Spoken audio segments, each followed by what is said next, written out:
ನಮಸ್ಕಾರ ವೀಕ್ಷಕರೇ, 18 ಟಿವಿಗೆ ಸ್ವಾಗತ. ನಾನು ಪವನ್ ದೇಶಪಾಂಡೆ. ಹಿಂಡಲ್ಗ ಜೈಲಲ್ಲಿ ಗಾಂಜಾಗಾಗಿ ಗಲಾಟೆ, ಖೈದಿಯಿಂದ ಜೈಲರ್ ಮೇಲೆ ಮಾರಣಾಂತಿಕ ಹಲ್ಲೆ. ಇತ್ತೀಚೆಗೆ ಬೆಳಗಾವಿ ಹಿಂಡಲ್ಗ ಜೈಲಿನಲ್ಲಿ ಖೈದಿಗಳು ಸಿಗರೆಟ್ ಸೇರ್ತಾ ಇಸ್ಪಿಟ್ ಆಡುತ್ತಿರುವ ವಿಡಿಯೋ ಭಾರಿ ವೈರಲ್ ಆಗಿತ್ತು.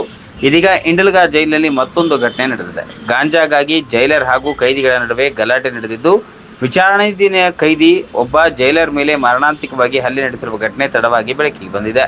ಹೌದು, ಸಹಾಯಕ ಜೈಲರ್ ಮೇಲೆ ಖೈದಿಯಿಂದಲೇ ಮಾರಣಾಂತಿಕ ಹಲ್ಲೆ ನಡೆದಿದೆ. ಸಹಾಯಕ ಜೈಲರ್ GR ಕಾಂಬ್ಳೆ ಮೇಲೆ ಖೈದಿ ಮಾರಣಾಂತಿಕವಾಗಿ ಹಲ್ಲೆ ನಡೆಸಿದ್ದಾನೆ. ವಿಚಾರಣಾಧೀನ ಖೈದಿ ಶಾಹಿದ್ ಕುರೇಶಿಯಿಂದ ಹಲ್ಲೆ ನಡೆದಿದೆ. ಡಿಸೆಂಬರ್ 11ರಂದು ಜೈಲಿನಲ್ಲಿ ನಡೆದಂತಹ ಘಟನೆ ಇದೀಗ ತಡವಾಗಿ ಬೆಳಕಿಗೆ ಬಂದಿದೆ. ಅಧಿವೇಶನದ ಹಿನ್ನೆಲೆಯಲ್ಲಿ ಪ್ರಕರಣವನ್ನು ಮುಚ್ಚಿ ಹಾಕಲು ಪ್ರಯತ್ನಿಸಲಾಗಿತ್ತು ಎಂದು ಆರೋಪಿಸಲಾಗಿದೆ.